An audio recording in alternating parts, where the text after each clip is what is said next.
লিফের ছবিটা তোমাকে দেখাবো। তো সিঁড়ি রয়েছে, লিফট চলে এসছে লিফট। ঠিক কথা, এবার যাব নিচে।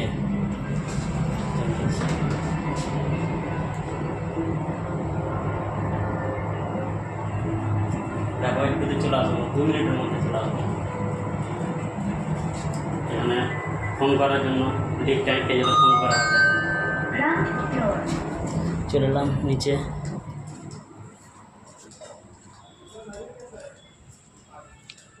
দেখতে পাবেন বাহিরে, বাহির এই বিল্ডিংয়ে ছিলাম।